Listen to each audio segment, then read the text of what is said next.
Oke guys, kembali lagi di Senagasam TV. Kali ini gua mau sharing pengalaman gua ketika gua kerja di bandara.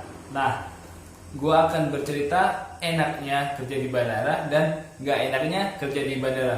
Mungkin kalian yang belum pernah kerja di bandara atau belum pernah terjun di dunia penerbangan, kalian mungkin berpikir nih, bertanya-tanya, apa aja sih kekurangan atau kelebihannya kerja di bandara, enaknya seperti apa, nggak enaknya seperti apa. So, langsung saja gue ceritain pengalaman gue. Dan sebelumnya, jangan lupa untuk klik tombol subscribe di bawah ini. Dan jangan lupa like video ini dan share ke teman-teman kalian. Oke? Oke guys, gue akan ceritain enaknya kerja di bandara dulu ya. Kalian bisa dengar enaknya dulu nih, nggak enaknya nanti belakangan, oke? Yang pertama, di usia 20 tahun kalian bisa mendapatkan gaji sendiri. Dan kalian bisa mandiri dengan gaji kalian sendiri. Kalian bisa memanage keuangan kalian sendiri. Kalian bisa beli barang apa yang kalian mau. Dan kalian nggak perlu repotin orang tua kalian di usia 20 tahun. Mungkin teman-teman yang lain di usia 20 tahun masih minta uang kepada orang tua. Tapi kalian di usia 20 tahun yang kerja di bandara, kalian sudah punya gaji sendiri atau income sendiri. Dan kalian bisa nabung juga. Yang selanjutnya yaitu bisa ketemu sama artis idola kalian. Tinggi, pejabat negara.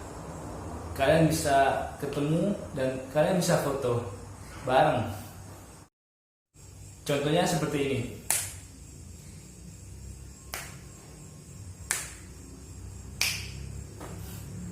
Oke, selanjutnya kalian bisa mendapat teman dari berbagai daerah, dari Sabang sampai Merauke. Karena pengalaman gue kerja di salah satu airport yang ada di Tangerang, di Soekarno-Hatta.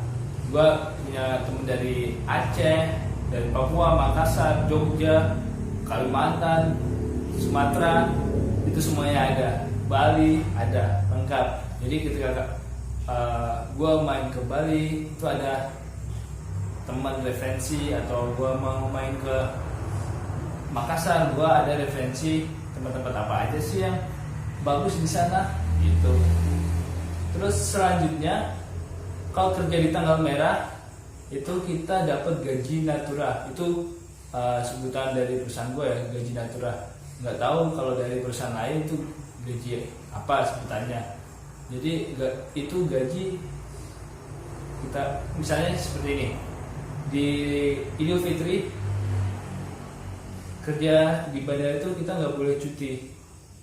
Tapi ketika kita kerja di tanggal merah itu, di Idul Fitri itu kita dibayar beberapa, misalnya ada di awal kontrak kerja itu ada kesepakatan berapa upah gaji yang diterima kita ketika kita masuk di hari libur nasional seperti Idul Fitri, Tahun Baru, dan lain-lain.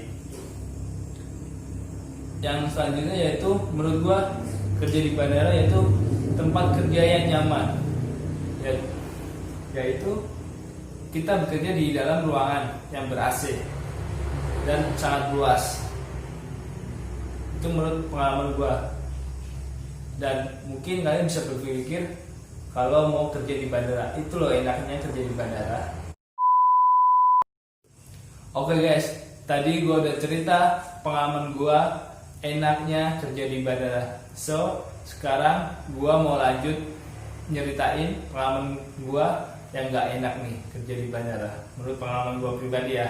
So, kalian jangan lupa untuk klik tombol subscribe di bawah ini, jangan lupa like video ini dan share ke teman-teman kalian. Oke, kita lanjut langsung ya. Gak enaknya kerja di bandara yaitu jam kerja yang gak tentu. So, kalian jangan mengharapkan kerja di bandara itu jam kerjanya office hour. Kalian berangkat jam 8, pulang jam 4. Hal seperti itu tidak ada di bandara menurut gua. Karena jam kerja di bandara itu nentuin jadwal flight. Kalau flightnya jam 4 pagi, kalian mungkin datang di airport mungkin jam 1 atau jam 12, kalian harus prepare, briefing, dan open counter itu ya 2 jam 1 jam sebelum keberangkatan. Dan hari libur nasional kalian nggak bisa cuti. Tadi udah gua sebutin di enaknya kerja di bandara.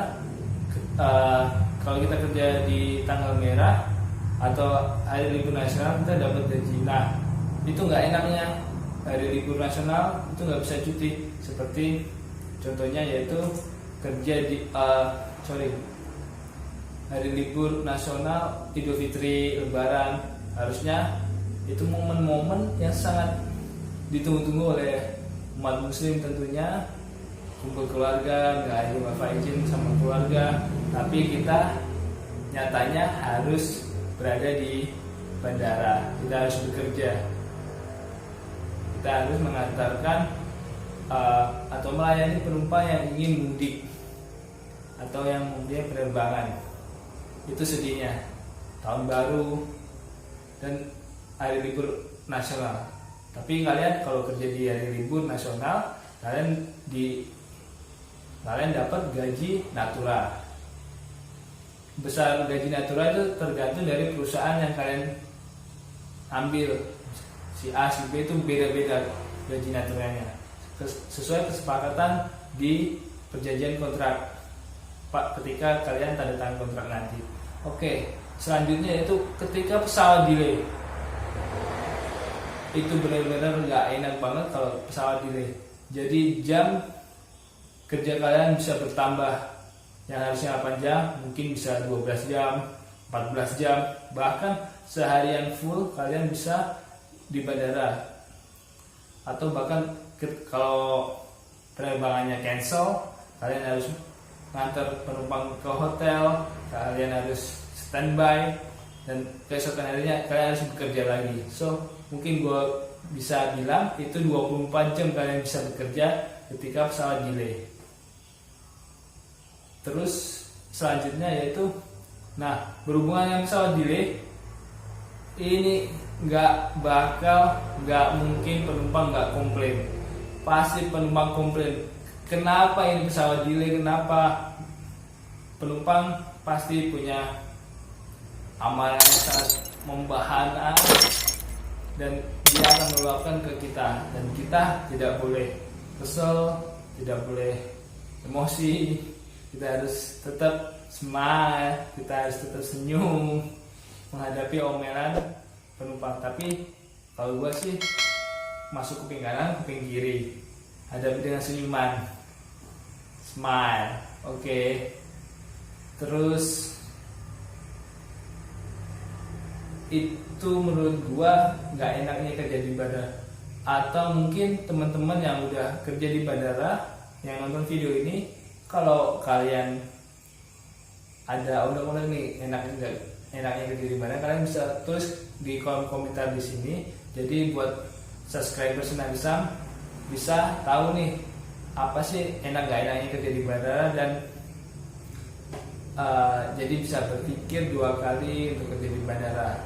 Tapi menurut gue pribadi kerja di bandara gue enjoy, gue ambil hikmahnya, gue ambil enaknya, karena kebanyakan enaknya menurut gue. Mungkin pesawat delay itu jarang banget yang pernah gue alamin, mungkin setahun sekali atau bahkan setahun nggak ada. Oke guys, mungkin itu pengalaman gue yang bisa gue ceritain kepada kalian tentang bagaimana gue kerja di bandara, enak nggak enaknya kerja di bandara. So buat kalian jangan lupa lagi nih, gue ingetin klik tombol subscribe di bawah ini, dan jangan lupa like video ini dan share ke teman-teman kalian. Oke? Terima kasih sudah menonton video ini. Jangan lupa subscribe untuk mendukung channel Senang Sam TV.